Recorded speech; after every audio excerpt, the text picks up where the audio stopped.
Hello there, I'm Anna Amelia from Northeast Animal Rights. We're doing another one of our Saturday Spotlight interviews and we're delighted to welcome along Jessamy Korotoga, who is the Head of Science for Animal Aid. So welcome Jessamy and thank you very much for agreeing to do this for us. Hi Anna, and thank you so much for inviting me. It's really nice I'm looking forward to talking to you. You're very, very welcome. So we're going to go straight to the questions. The hmm first one which asks most people is, can you tell us about your vegan journey, please? Yes.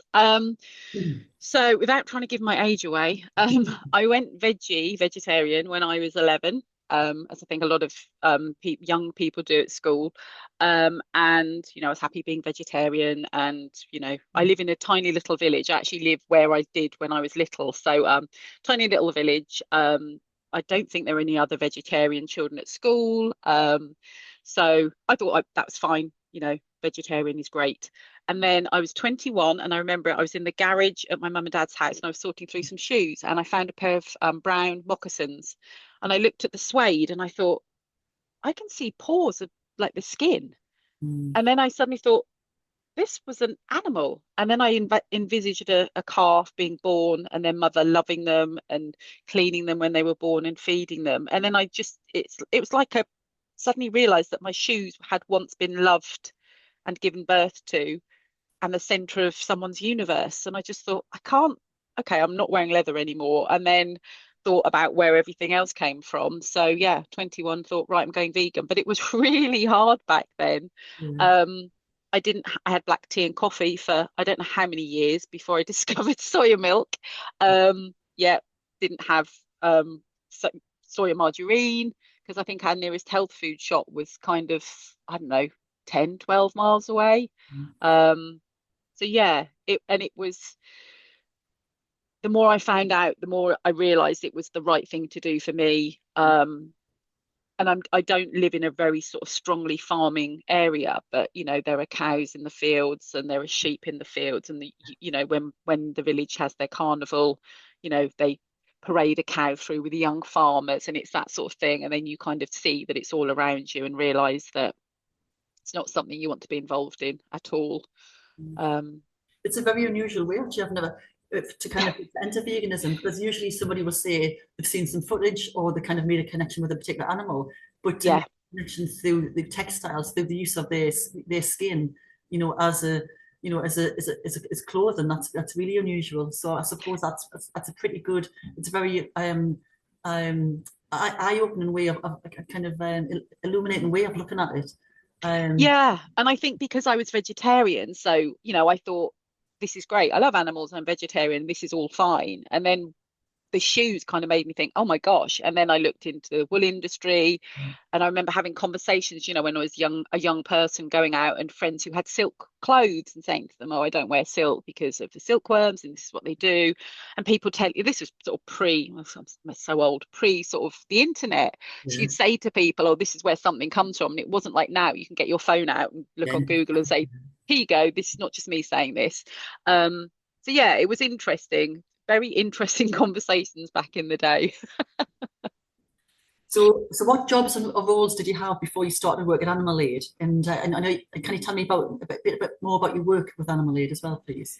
Yeah, so I kind of took a bit of a roundabout route to get into what I'm doing now. So I did A levels at school, and I was told at secondary school that I wanted to do science, but I was told that if I didn't do well in my science A levels, that I'd end up working in a laboratory, which is just the worst thing to tell a young, passionate, animal-loving teenager. So I obviously didn't want to work in an animal lab, so I did Mm. English, economics, and maths. Went and worked in an office, hated it. So gave up working in an office, went back to college, did science A levels. Then I went to university and did a bachelor's degree.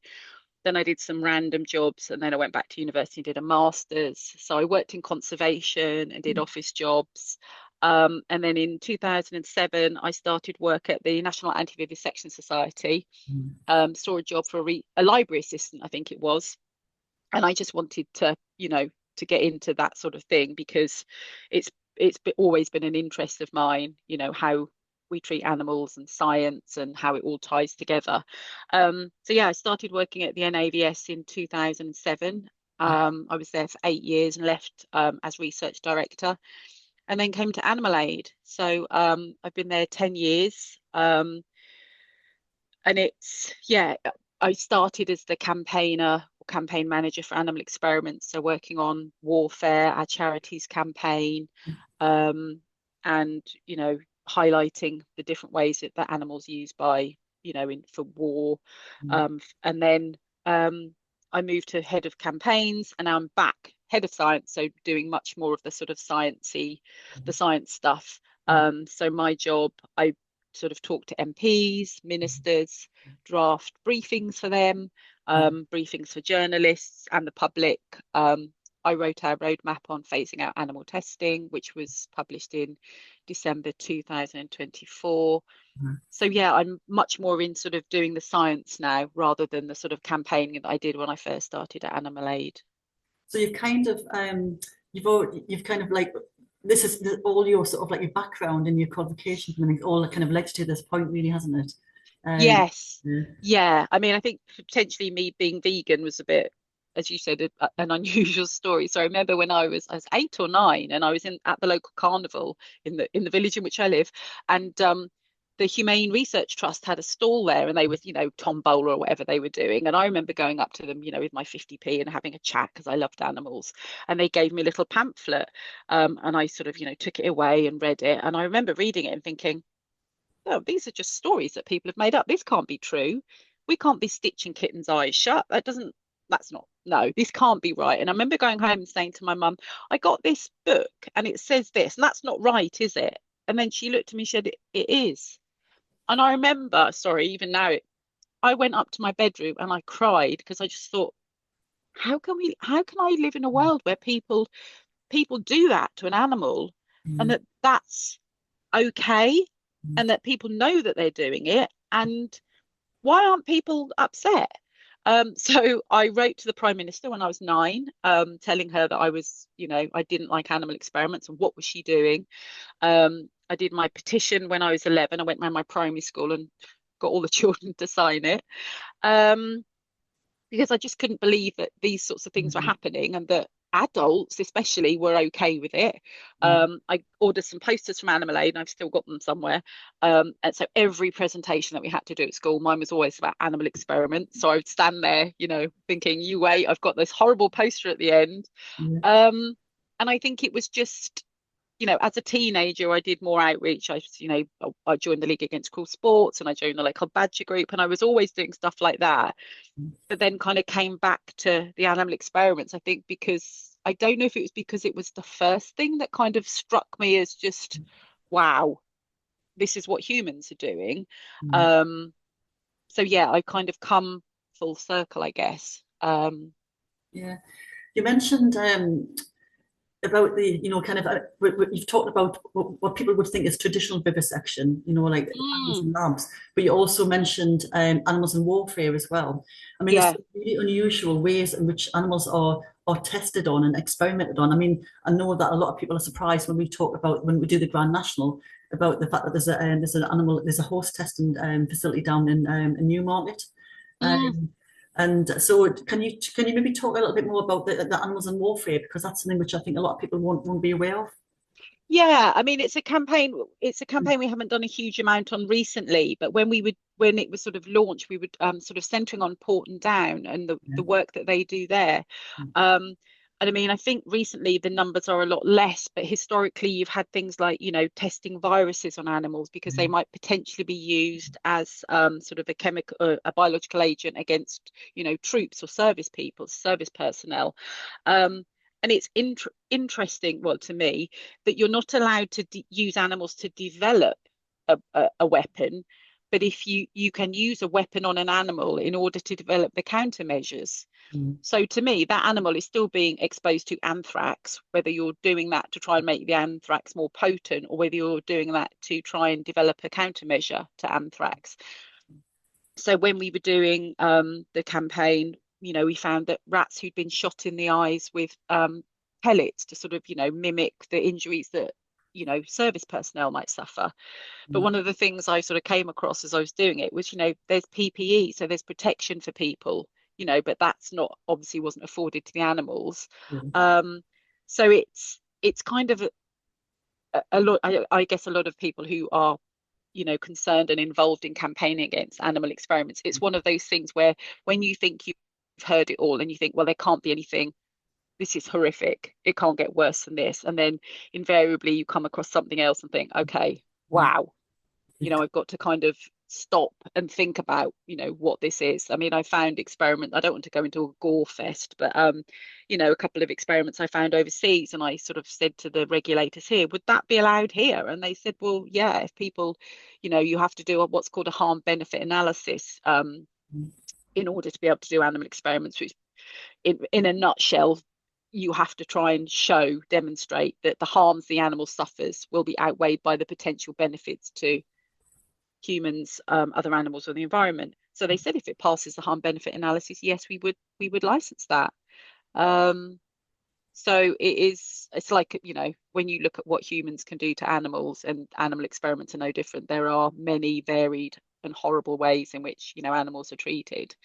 So yeah, we've had animals like guinea pigs exposed to chemical nerve agents and things. And always at the back of, or the forefront when you're looking at these things, is the fact that guinea pigs are very different to humans. Dogs are very different to humans, mice are very different to humans. And I was reading something the other day, and I kind of forget it sometimes, and then it comes back to me, that when we talk about, these animals are close enough to us to be able to be used in place of us, but then when people say, well, if they're close enough to us, we should be concerned about them, it's like, well, they're not that close. Yeah, they kind of change, and they basically change the narrative to suit their benefit, to Yeah, suit their purpose, don't they? I mean, absolutely.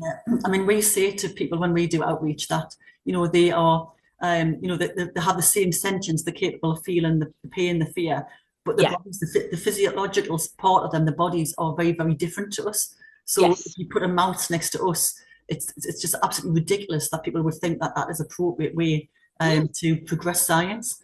yeah, absolutely. I mean, I did a tour quite a few years ago. We launched a campaign called Mice Matter, because Yes, it yeah, was just, these are the smallest, most overlooked animals in laboratories. And it was really interesting. I mean, I got, abuse as you'd expect when I was trying, standing in a high street trying to talk to people about mice. But I was really surprised by the number of people who would say to me, oh, I hate mice. And I'd say to them, would you literally give me a minute of your time and tell me why you hate them? And invariably, they didn't hate them, they didn't know anything about them, or they were scared of them. So yeah, when I would say, did you know that mice will sing to each other? A mother mouse will visit 200 sites to mm, gather food. Oh, I didn't know that.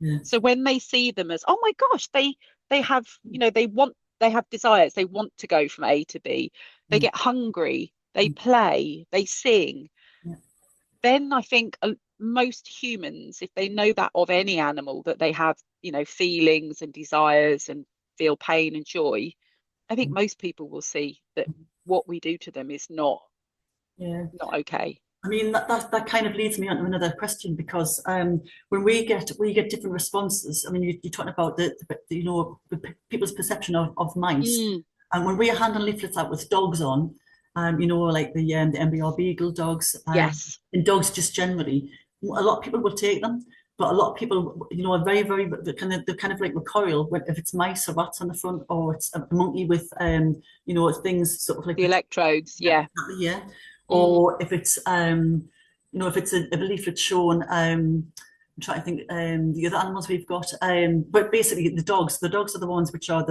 and people are less interested, which is such a mm, shame. yeah.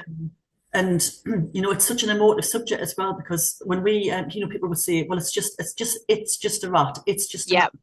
Yeah. Why should I care? My relative, my grandma, wouldn't be alive if it wasn't for this. So Mm. how would you deal with that?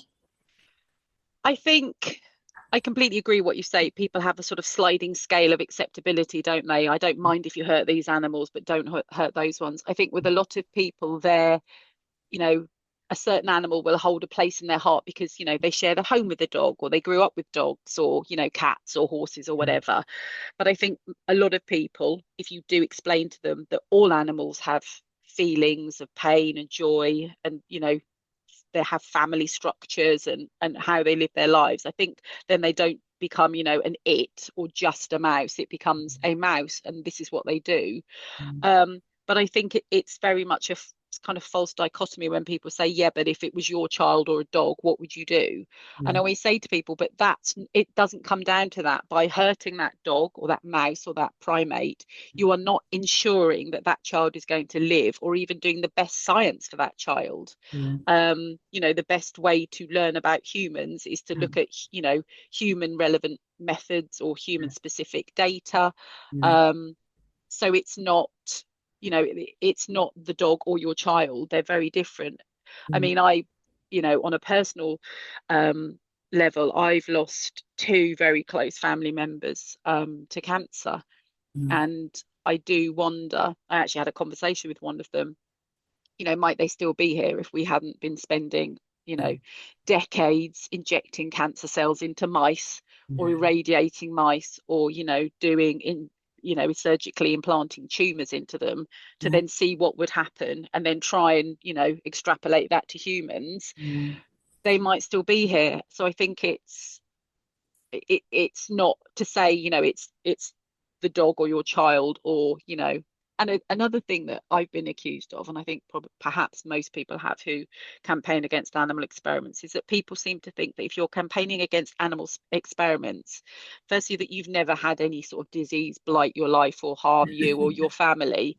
And also potentially that you hate humans. It's like, well, you care more about animals than humans. And I say to people, but the science is so wrong that if we weren't doing that bad science, it would be better for humans. Humans currently with conditions might be receiving better cures because we're not going down all these sort of blind alleys based on human data. And also, potentially there have been, medications and cures that have not worked in animals, or have been toxic in animals and have just been kind of, cast aside. So who knows what we've got rid of in the past that might potentially have helped people now.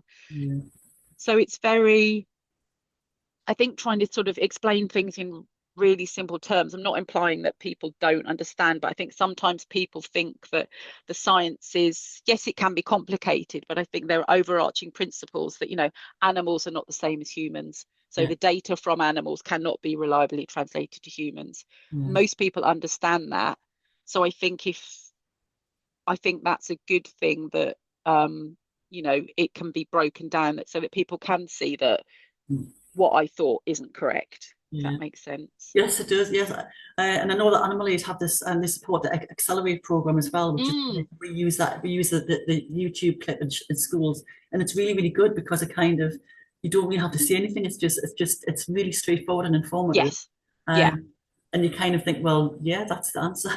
Yes, what you said, this is the answer, rather than putting all this money, which is just, I mean, people need to realise as well that there's billions and billions of pounds go into animal testing, isn't there? I mean, across the world, but in the UK there's millions, and it's just down the plug hole, really, isn't it? I mean, there's so many lost opportunities. Yeah, and it's a global industry. When you look at where the primates come from, they're bred overseas, they face horrific journeys to get here. That's before they're even sort of, used in the experiments. And I always say to people, when you look at an animal experiment, not looking at sort of the graphic nature, but when you look at what you're doing, so you get something that's not your goal organism, and then you do something to it, and then you look at it to see what will happen, and then you get some information that you then try and apply to this other thing, and there might be this similarities or there might be no similarities. And then you, like you say, you look at AccuTox from Accelerate Laboratories. It's like, okay, human skin cells, apply the chemicals, look at the human skin cells. And it's so, I always say to people, it's so elegant when you look at most non-animal new approach methodologies or non-animal methods. When you look at them, you're just like, wow, I'm a bit of a nerd, but you look at them and think, that's so beautiful and so sensible. And for most people, when you explain it to them, rather than taking a mouse, you take a human skin cell. And at the end, the human skin cell is either well or not well. And therefore the toxin is either is toxic or it's not. That makes sense. I suppose the nearest analogy I can think of is when people say that we're growing crops to feed animals to feed to humans rather than growing crops to feed to humans. Absolutely. that sort of thing, isn't it? Yeah, yeah. It's kind of very roundabout and Yeah, going through all these sort of yeah, steps that you don't need, and you kind of think, well, hold on, that doesn't make sense. And yeah, I think now so many more people are more confident in, the public in sort of challenging scientists and saying, hold on a second, you say this, yeah, you know, can you prove it? Can you show me? yeah, Which is wonderful because I think in the olden days, if a doctor told people you must do this, and that's what yeah, they do. yeah. Doctors used to tell people if you've got a cough, well, go and have some cigarettes because that's good for a cough. I know, yeah, yeah, they did. I know. Yeah. It is bizarre. I mean, we actually do use those sorts of things when we're talking to different outreach. They'll say that, particularly with the doctors have told us we have to eat meat. Doctors have told us to do this. And you're like, yeah, Mm, doctors have, I've got a niece who's just qualified as a doctor and she had 15 hours of training on nutrition, you know. yeah. So it's kind of, Yeah. it's all about sort of, it's not preventative. It's about dealing with what the consequences of, of bad bad choices, I suppose, or unfortunate circumstances, or or just bad, Mm, I suppose. But yeah. you know, Yeah, and I think, nowadays, obviously, if people are looking in the right place, there's so much more information you can find out. Like you say about diet. I remember years ago, a friend of mine was told by her doctor, you must eat meat or you'll, or you become very unhealthy. And my friend was a dietitian. So I said to her, is there any reason why a doctor would tell you to eat meat? And she said, because they don't have the training. don't know. Yeah, they don't She know. said they literally have very little training, so Mm. they have no idea. So their default is, well, I eat meat, so I guess that's probably what you should do, which Yeah, is worrying. But yeah, yeah, absolutely agree. Um, yeah. So, I mean, we often see you in Parliament as well and talking to different conferences where your audience is not always going to be vegan. So, how are your kind of? I'm just kind of like thinking if you were talking to my MP, for example, who's not a vegan. So, how mm, how are you? How are you received in those sorts of situations? Pretty well, I think. Well, I think because I think if you're able to explain to people, this is the science. Let's Yeah, even not sort of discard the animals, but if sometimes you'll be talking to someone and they're not particularly bothered about animal welfare or animal suffering, or they might, think that suffering is acceptable if it, this whole benefit, yeah, false dichotomy of the dog and the child. But I think if you say to people, okay, scientifically, a mouse is different from a human because, the structure of their airways, they're quadrupeds, we're bipeds, this is how their receptors work in this area of the body. yeah, But then with this method, so I think if you can explain to people that the science is superior when you're using human methods or human data. And I think now there's so many more scientists who are working in that sort of area and are engaged in doing that. So it's not just, the lady from Animal Aid said that we shouldn't be doing this. I can, if someone says to me about cancer, I can say, well, there's a professor in the US called Azra Raza, and she doesn't use mice. And she says, it's a waste of time and it's a distraction. And, mm, we should be looking at human cancers and how to cure it in humans. There's so many diseases that we've cured in animals, yeah, but we haven't got those cures yet. yeah, So I think when you explain the science to people, a lot of people do understand it and do see that it's superior. So that's why we should be using it. mm, Um, mm. yeah. So I want to ask you about. I mean, you see quite a lot of non-vegan celebrities, if you like. I mean, celebrities kind of like covering all sorts of sort of professions, I suppose. But Mm, basically somebody who's in the public eye, and they are yeah. used to raise awareness of vivisection. So, what's your thoughts on someone who's not going to be a vegan, kind of using their celebrity to raise awareness? Yeah. I guess we're all on a journey, as they say. And Mm, I think, I know lots of people at different sort of non-animal groups. Some mm, of them are vegan and some of them aren't. And I think a lot of scientists who work in non-animal methods aren't vegan. They might just be doing it because it's, the science is better.